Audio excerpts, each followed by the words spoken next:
Alright, so let's talk about something everyone's been noticing. Roblox games don't last like they used to. They blow up, everyone's playing them, and then a month later, they're either filled with pay to win garbage or they just fall off. And honestly, it feels like every big Roblox game is getting ruined in the exact same way. So I'm calling this out. Don't forget to like, comment, and subscribe, and let's get right into it. So, take Growagarden for example. This game came out of nowhere and it was made by a 16-year-old, by the way, right? So it peaked 22 million players online at once, which is insane, by the way. Those are crazy numbers because that's more than Fortnite and Minecraft combined on a good day as well. But here's the catch: the game instantly started pushing out these pay to win, new boosts, new game passes, where it tells you pay to grow faster, stuff like that. Want your crops to be done, you have to pay Robux. If you want to steal something from another person's farm, you pay Robux as well. Like, there's a lot of stuff you pay Robux for, I'm pretty sure. And people were really quick to call this out because when I was researching this, there was a lot of forums dedicated to this topic, and a lot of people they were really mad about this. So while I was doing my research, a former Square Unix exec, gosh dang it, bruh, can't go a video out stuttering, bruh. It was a former Square Unix executive, because he called out the game saying it was somewhat evil because it's basically mobile game style gambling, and they just slapped it on Roblox and they were like, oh yeah, the kids are gonna love this one. And basically, so obviously the creator of Growagarden, he made over $12 million in just May, by the way. This is some crazy money for a 16-year-old.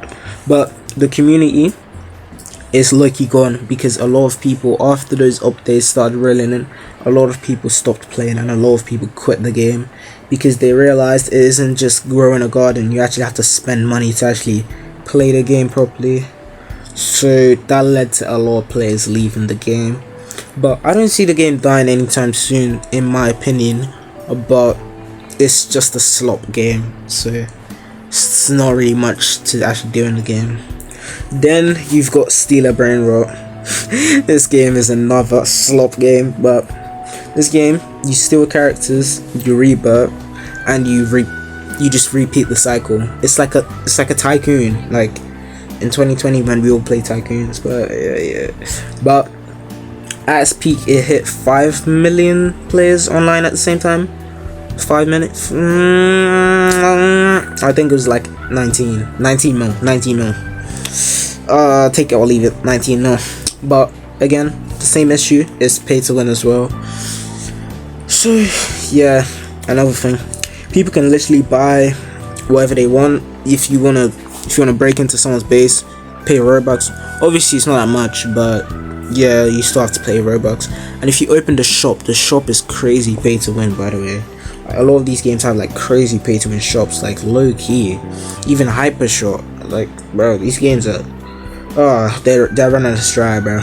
But parents there's a lot of reports of parents reporting the game because their kids have been crying after losing their Brainrots, which is insane because the whole you stole my Brainrot, yeah, it's nah. Because So instead of it just being like a fun little game, like it's a game you hop in if you want to like make little children mad. So like, yeah, it's another slot game, but it has players and the owner is making a lot of money. So yeah, and with games like these actually being successful, it means more slop games like these will actually be pushed out, because why would you make a good game when you can make slop and it's gonna blow up, which is kind of crazy, I'm not gonna lie. And if pay to win wasn't bad enough, Roblox is filled with straight rip-offs, bro. The indie climbing game, it peaked sold 5 million copies on PC, but on Roblox someone cloned it, renamed the game from the indie climbing game to Cliff, and threw a lot of microtransactions in the game, like tons of microtransactions, pay to win stuff, yeah. And the original devs of the game, they were so mad, they said they'd rather you pirate their game than play the Roblox version, which is crazy, because that means the people who made the Roblox version made that much money that the owners of the game had to respond in such a way. If you don't know what pirate means, to pirate a game means you go on a site and get that same game but the cracked version, and that might have like a lot of viruses on it. So like, that's a risk when you pirate a game or when you pirate a film. So it's something you should know. But when the developers are literally telling you to pirate their game, you actually know something is wrong.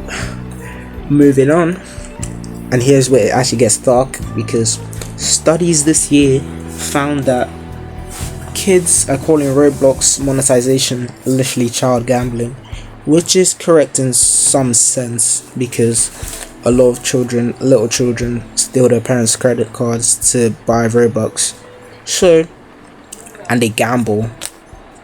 So yeah, they are right in that sense, because it's all designed to get you hooked with the flashy spins and the dopamine rushes.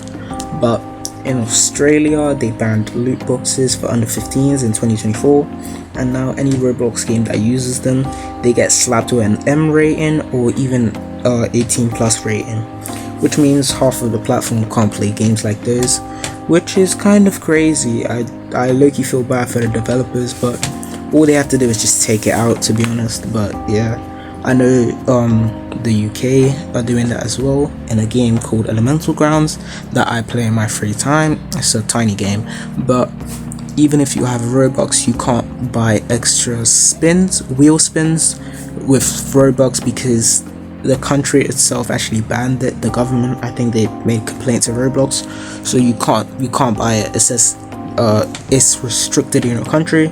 I'll see if I can get a screenshot, but that is something to actually know if you didn't know that.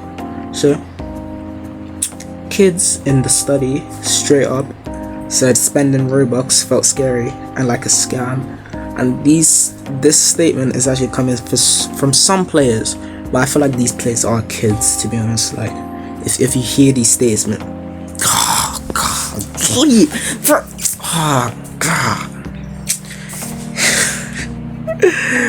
if you hear these statements, bro, they sound like kids. But yeah, so the main question is, why does this keep happening? Why do Roblox games keep getting ruined like this with issues like these? These are tiny issues, by the way, as well. So why are all these games turning into cash grabs? Well, the answer is simple: because of money. But Roblox creators made $923 million USD in 2024, and they're on track to break $1 billion this year.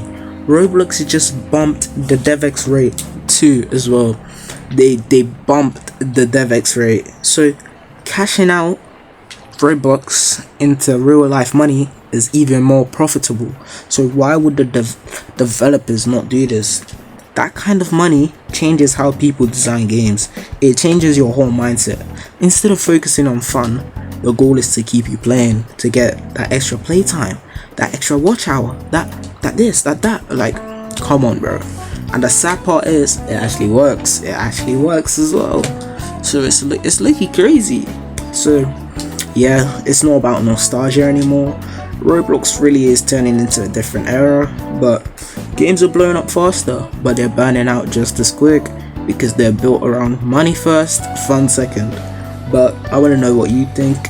What's a Roblox game you loved at launch? When it dropped, you spent so much Robux, you're like, oh yeah, this game's gonna last, because I know I've done that before, but it ended up you ended up quitting because it turned into a cash grab. Drop it in the comment sections, and I'll be reading, and I'll be liking, and I'll be pinning the best ones. And a game that actually did this to me was Blue Lock Rivals, but that's a story for another day. Thank you so much for watching the video, and I'll see you in the next one.